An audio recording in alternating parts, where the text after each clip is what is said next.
Hey everybody, welcome. Good morning, good afternoon, depending on where you are. Welcome to a special brunch edition of the Trader Brandon Transmissions. We're going live a little earlier today for our very special guest. We're going to be joined by Taryn McGinnis, who's the Director of Education at Marineland up in St. Augustine, which I've been to many, many times, went there as a kid, and it's still there, and you can still go to Marineland.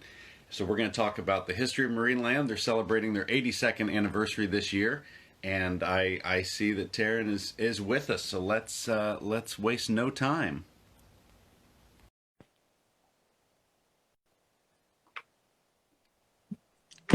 Hey, good morning. Good morning. How are you? Or afternoon, depending on where we are here. How are you? On the cusp. I'm doing well. How are you? I'm great. How's the weather up there today? I am literally, in order to get good light, I have my phone propped up against my window. So behind you, I am looking at the most stunning blue sky and ocean and a bunch of surfers. So if I get distracted, I'm just enjoying the view. Understood. Understood. If you get distracted, just turn it around so we can see it too. That's all. I would happily do that. If you need a little glimpse of what I'm seeing, I think I just push this button and you can see that instead of me. There you go. So let's start off with you. How long have you been up at Marineland? Well, I'm going to challenge your math skills a little bit. It's too early for that. Come on. I started in 2001, but I've been here for 15 years. And that's because I took a little 4-year break in the middle to go adventure in the Florida Keys for a bit. But it turns out St. Augustine and Marineland specifically is my home. So I came back. And then what is your role there now? Tell everybody what you do. My official title, I'm Manager of Education and Community Development, which covers a lot of things. It's education here on site, so that's what you traditionally think of, school field trips and summer camps. It's also education off-site, so really part of our mission is to bring marine science and conservation education to people wherever they are. They don't need to come into our doors to learn about the oceans. And so I go out and do community programs in the form of beach walks and boat trips, and I'll go to libraries and things like that. And then it also includes social media. And then unincluded in that title, but really where the biggest part of my heart is I'm also the facility historian.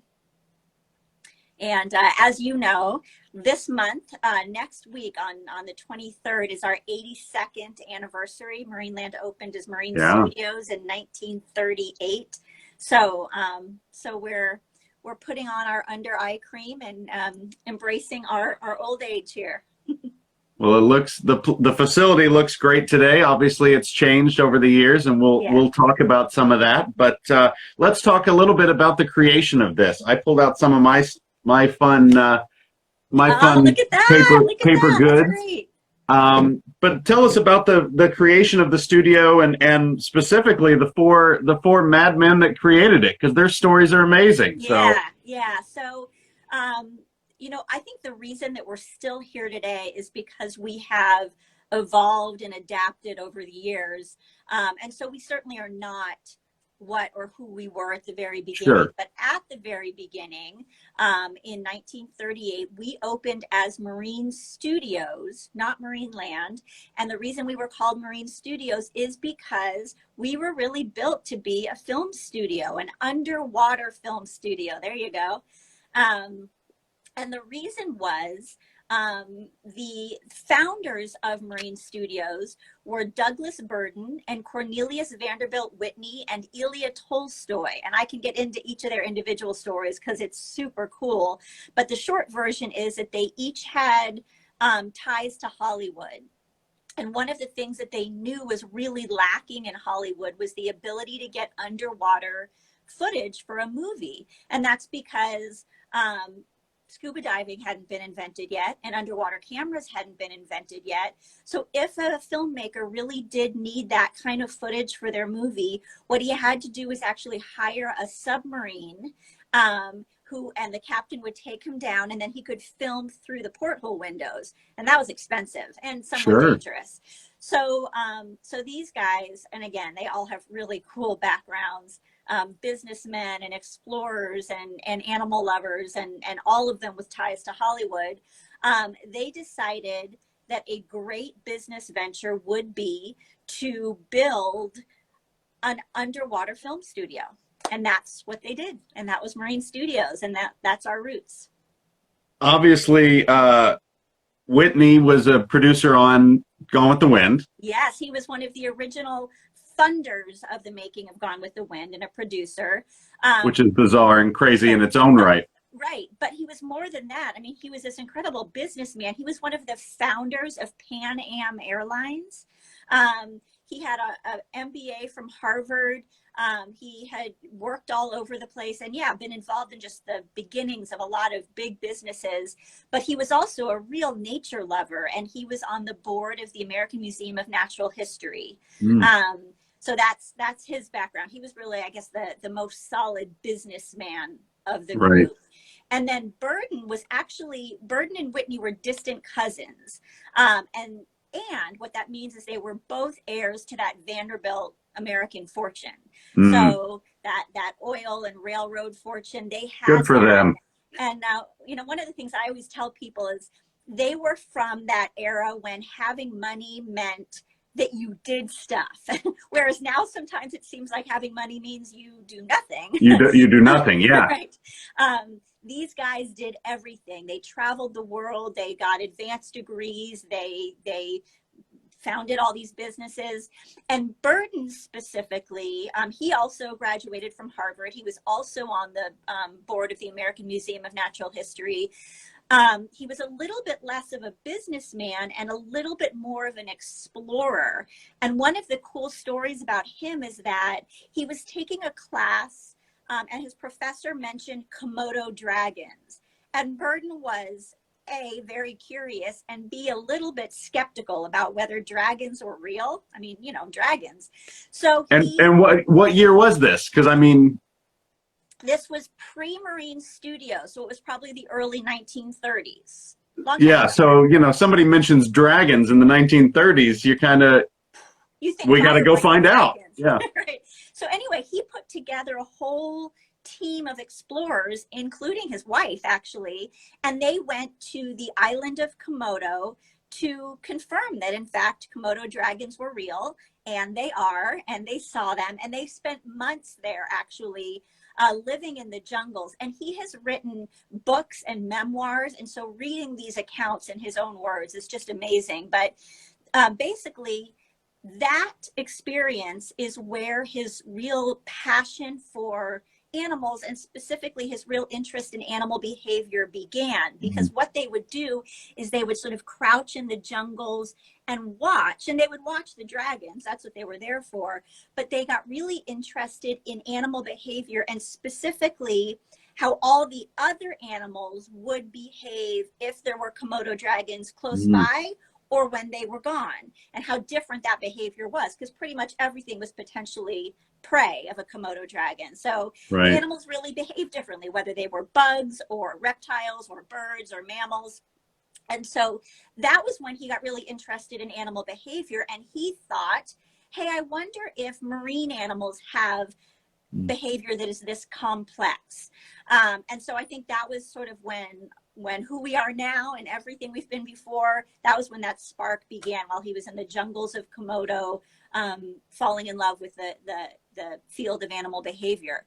Now, what's really cool is that after they spent months there hanging out and watching these animals and finally believing that Komodo dragons were real, the next thing was that the Bronx Zoo in New York asked if he could bring back some living Komodo dragons, so live specimens, back to New York to be put on display at the Bronx Zoo. And he did it. He brought back these big, full-grown, huge Komodo dragons back to New York and put them on display. Okay, so now keep in mind what I said before about him. He's not just, this cool rich guy who likes to learn about science. Right. He also has ties to Hollywood. He is wealthy. He knows other wealthy people, including people in Hollywood. So one day after he's returned, he has lunch with one of his Hollywood friends, And he tells him this story of going to the jungles and watching these big dangerous animals and catching them and bringing them back to the United States and bringing them to a zoo in New York so they could be put on display to show all their fierce predatory qualities. And that person who he was having lunch with went on to become the producer of King Kong, right? So if you think about the similarities in that plot, All so comes back around to all comes back to Kong. Yeah, it all does. So Whitney's the business guy. Burden is this cool explorer, and then that third name that I mentioned was Ilya Tolstoy. That's the same Tolstoy as the author, Leo Tolstoy. Leo Tolstoy was Ilya's grandpa, and Ilya grew up on his grandpa's farm in Russia, and was in charge of taking care of the horses. And so when he was a young adult, he moved to the United States and got himself through the Great Depression, in fact, by being a horse trainer for people, and eventually became a United States citizen. And he was the person that you would hire if you were a movie maker in Hollywood and you needed to hire a submarine because you needed underwater footage.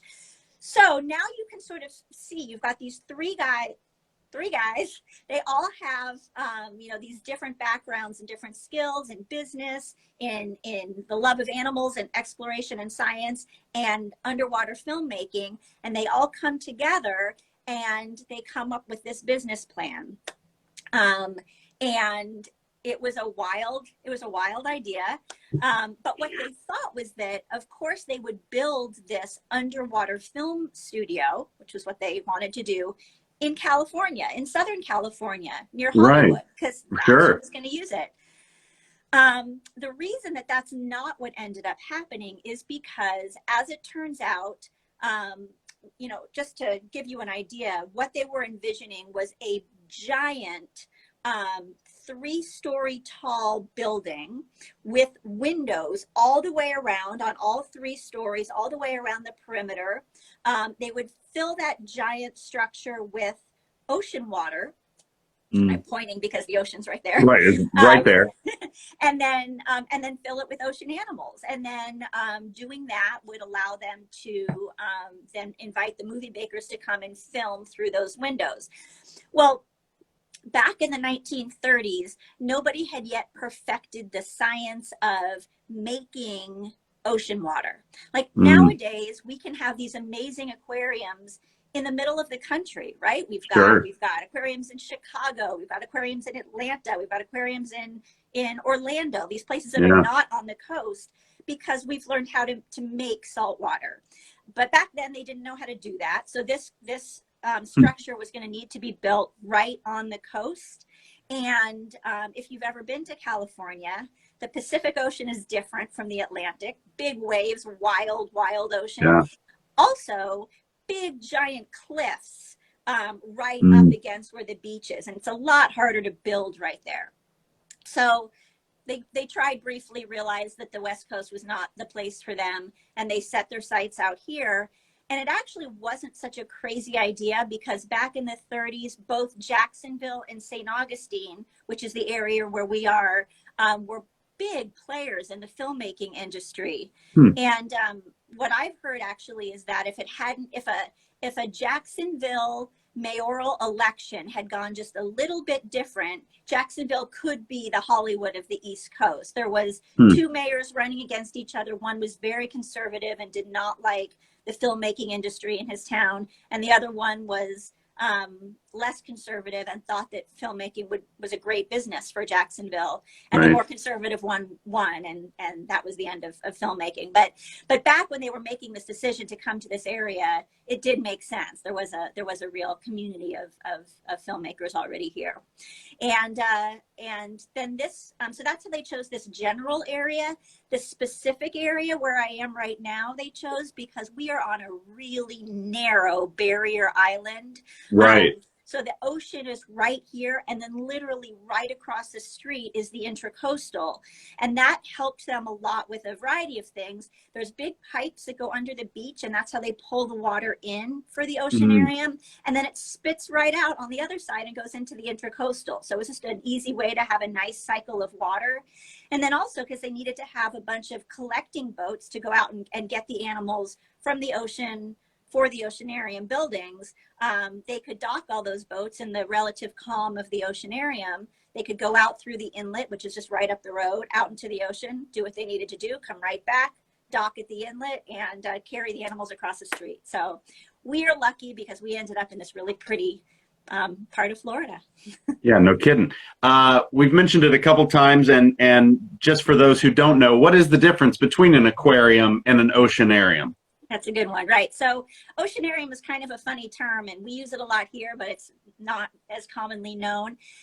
So Marineland is frequently referred to as the world's first oceanarium, and we are not the world's first aquarium. But the thing that makes them different is an aquarium typically means you've got maybe your fish exhibit over here, and then over here in a different take, you have sea turtles. And then maybe over here, you've got, your octopus exhibit or something. An oceanarium, the concept was to bring all those animals together, living together in the same habitat, just as they do out in the ocean. That had never been done before. And that's why we're the world's first oceanarium. And the reason they did it, because it has obvious challenges when you're bringing predator and prey animals together. But again, remember the business model for all of this was that we were an underwater film studio. We were trying to recreate the ocean, bring the sea ashore was the tagline, so that movie makers could film through these little porthole windows and get footage that looked as if it had really been filmed out in the ocean. And so they couldn't have, just dolphins swimming by or just turtles swimming by, because that's not what it would look like out there. So oceanarium meant mixing all the species together. We'll reference this little dandy handy book co-written by you there. Hey, look at that. I was going to say, let's show some of the there's some of the porthole. Yeah. So what's cool? So I mean, I got to say, like, those pictures bring up a good point, which is that Marine Studios and Marineland got all these accolades for being the first to do all this great stuff with animals and animal care and animal science. And that's now really what we're known for. But honestly, what you're showing, before we even had animals here, just the feat of building a structure that could hold almost 1 million gallons of ocean water with windows, with 200 porthole windows. So all these potential leak points, that had never been done before. So they brought in consultants from all over the country, including the person who had built the White House swimming pool. So they brought in consultants from everywhere.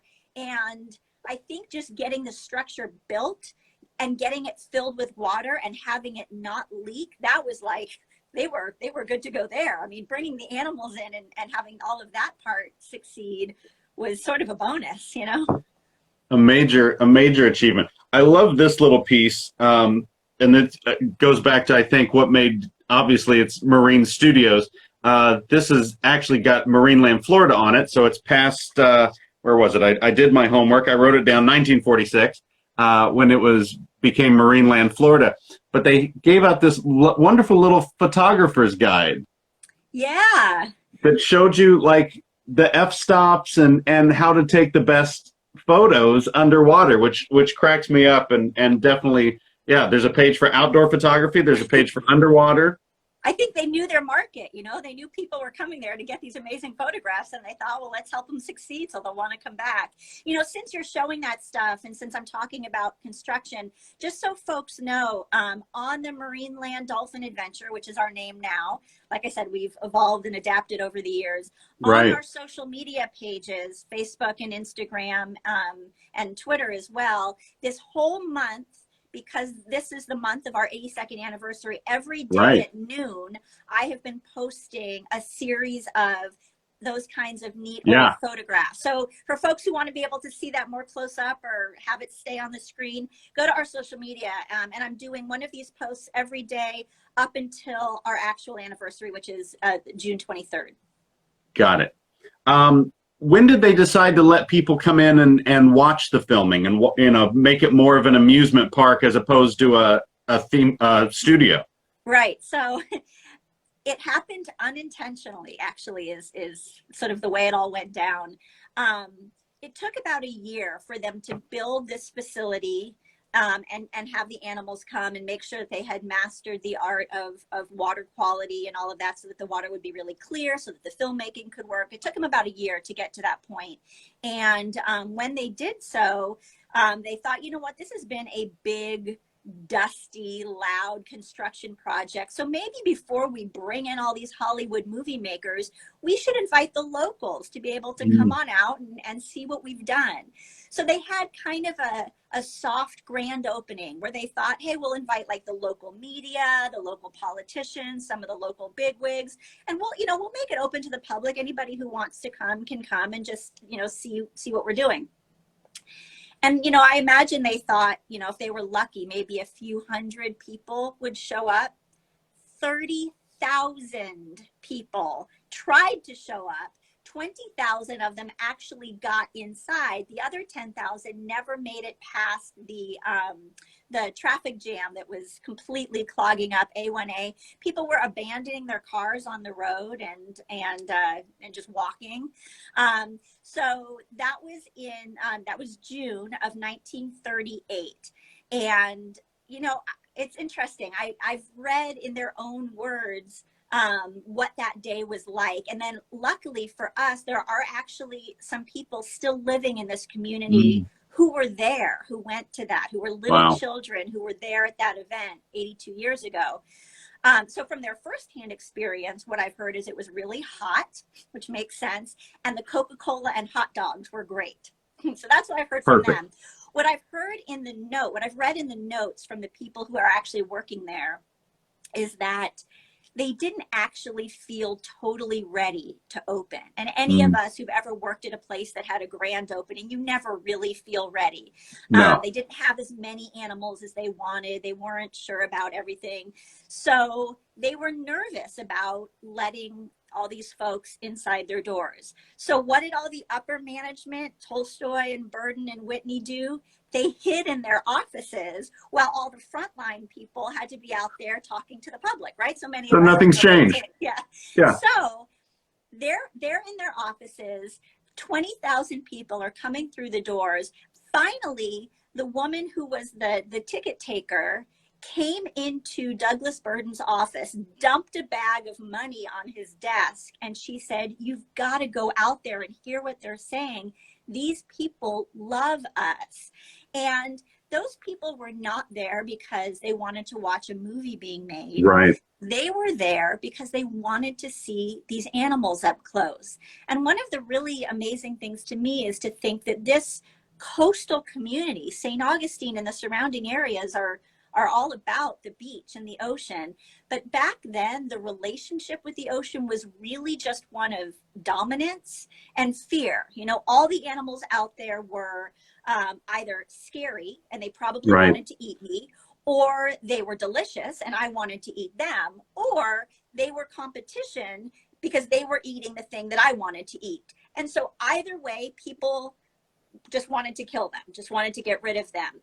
Coming to Marineland for the first time, they got to see these animals in a setting where they were not ever going to be, hunted for, and they also did not have to be feared. And so for the first time, these people got to look and see animals being beautiful and being funny and being parents, and looking at the people back through the windows.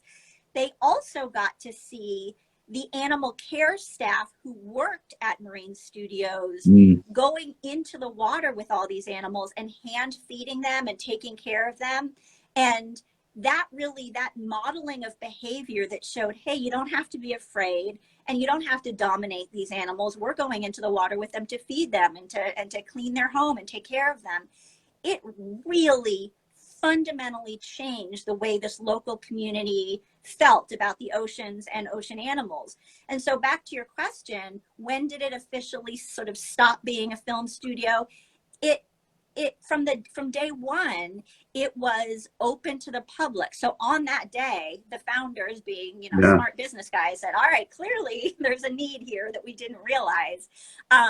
So from that day on, it was open to the public, but we've also never stopped making movies. So even though they really did make a conscious decision to be open to the public and to really focus on education and research, really also became a very important part, in animal care and science. They still did make many, many films, television shows, commercials, newsreels. And in fact, we were just filming a movie here as of last year. So it continues, it goes on. And we are doing, both things at the same time. Obviously, many, as you said, many films. I would think, and correct me if I'm wrong, but I would think probably the most well-known, or probably the most, the film that shows Marine Studios the most, is one of my all-time favorites, Revenge of the Creature. Right.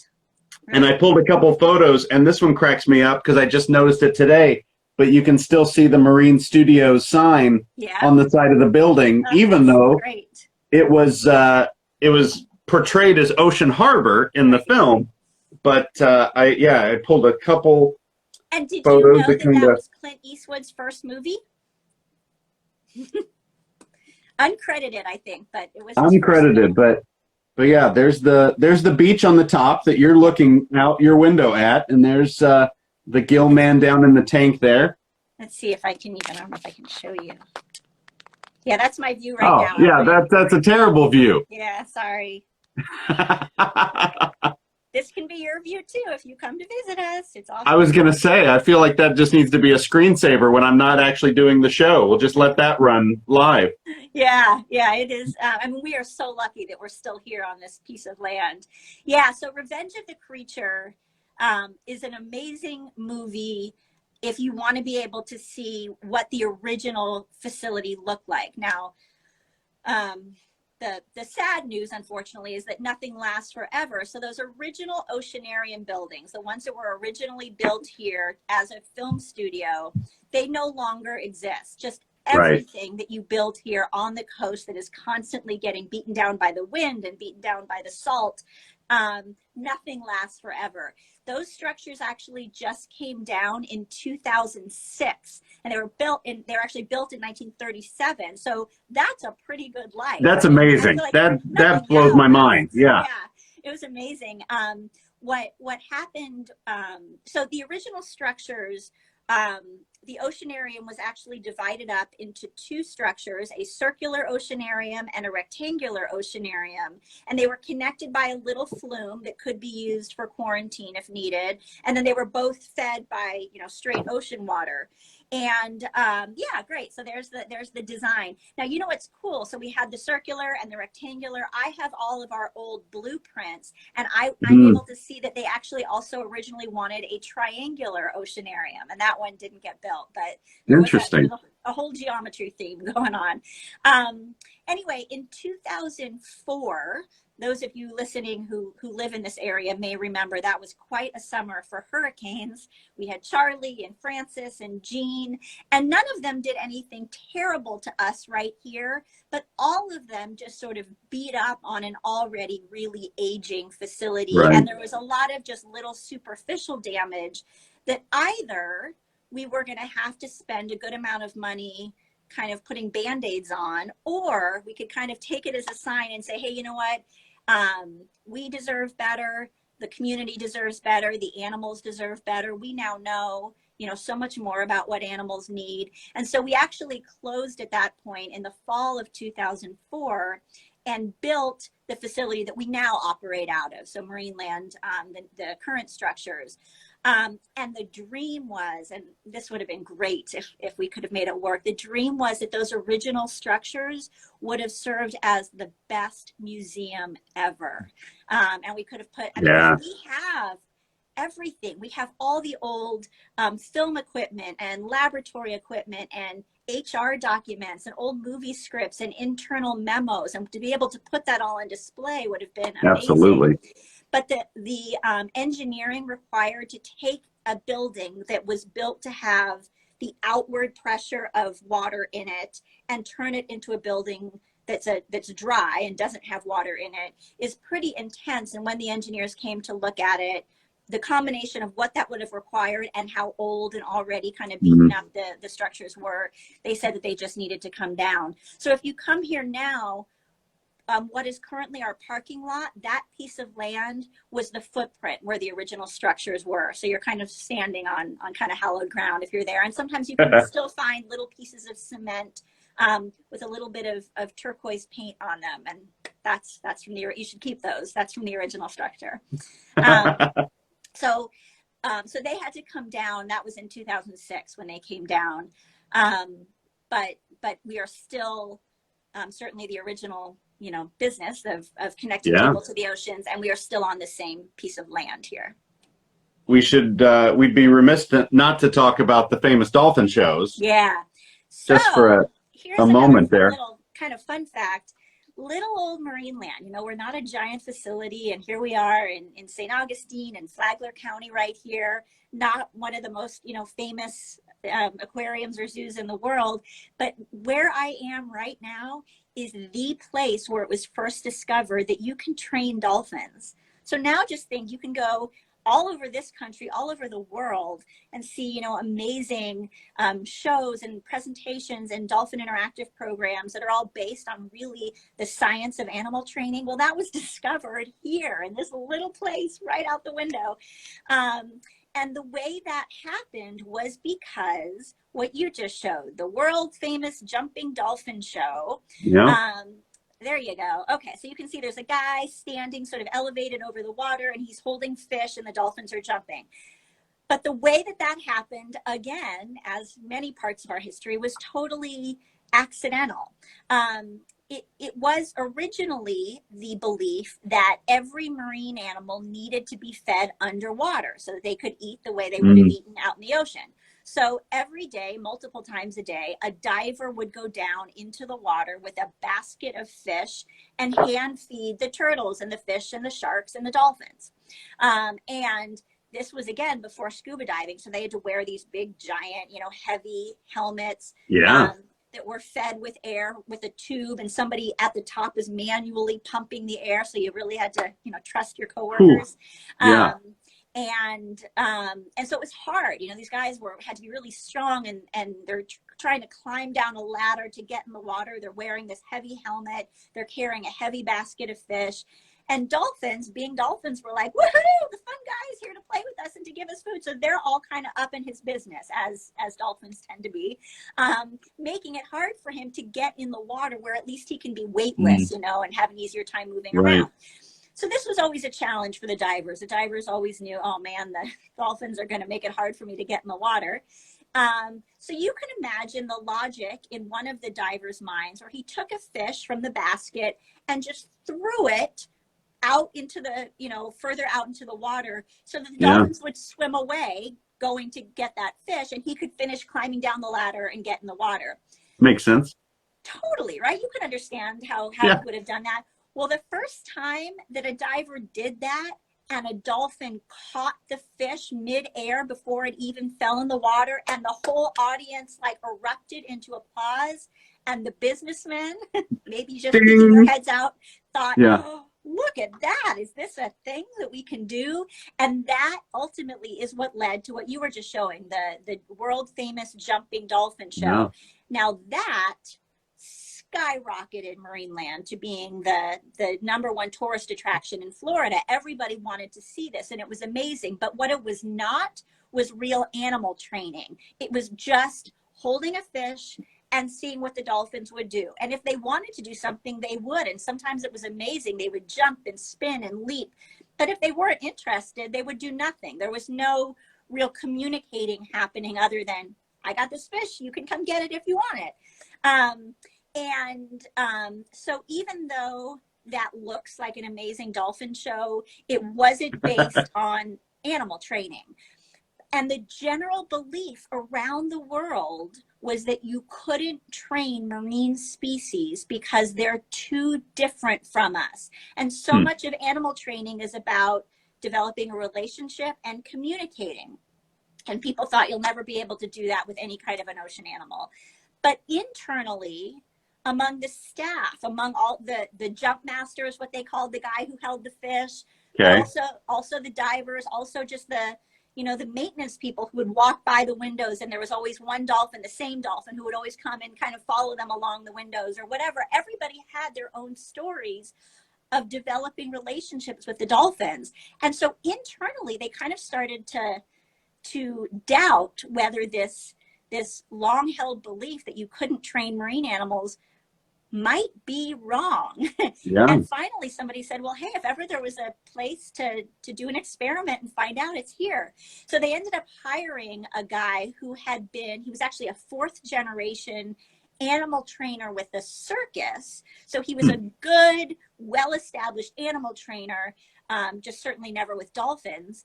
And they said, hey, do you want, we'll give you a 1-year contract, and we'll let you work with one of our dolphins, and can you figure out whether dolphins can be trained?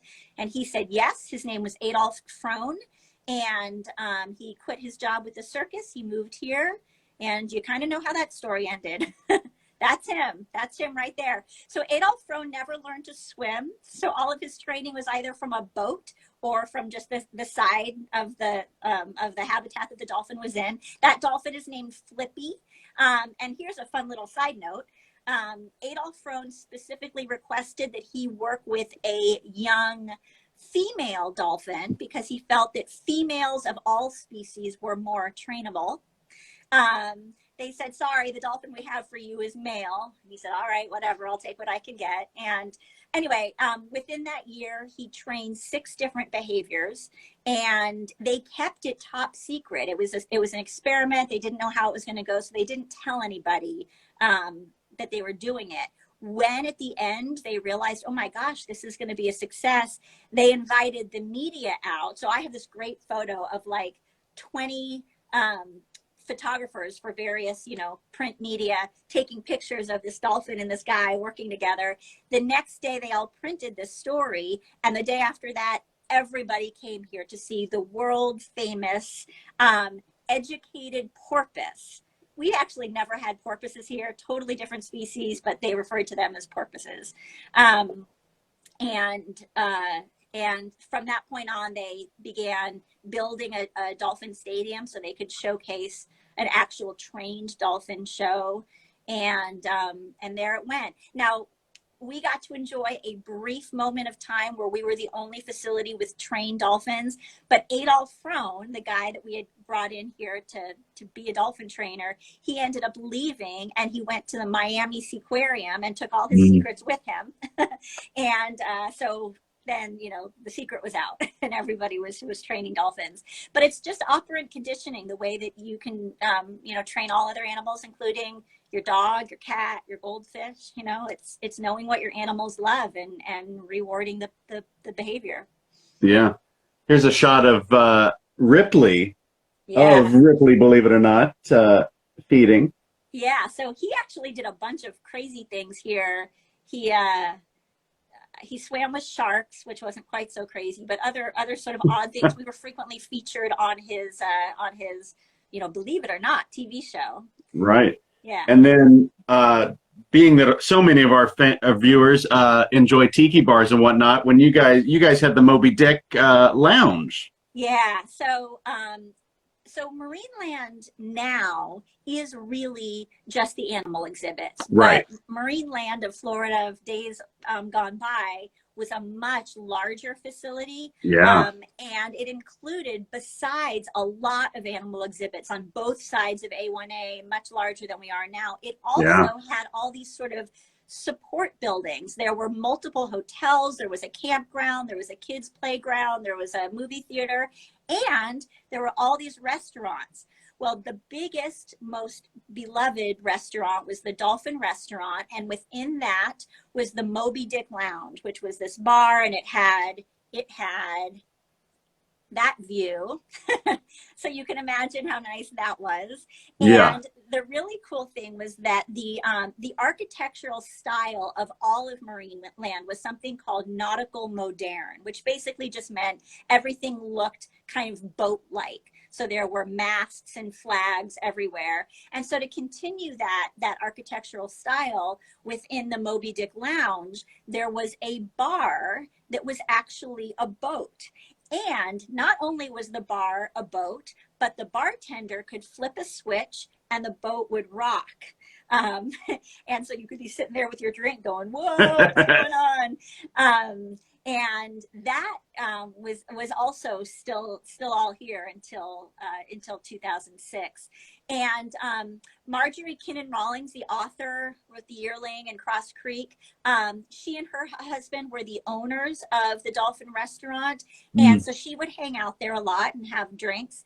And her friend Ernest Hemingway would come and sit and have cocktails with her as well. So when you really dive into our history, man, whether you're interested in construction and architecture, or you're interested in animal science and animal care, or you're interested in filmmaking or tourism in this area, or celebrities, like you can go down any rabbit hole and it just goes on and on and on. And it's such a sort of, in so many ways, untold part of who we are is what our history is.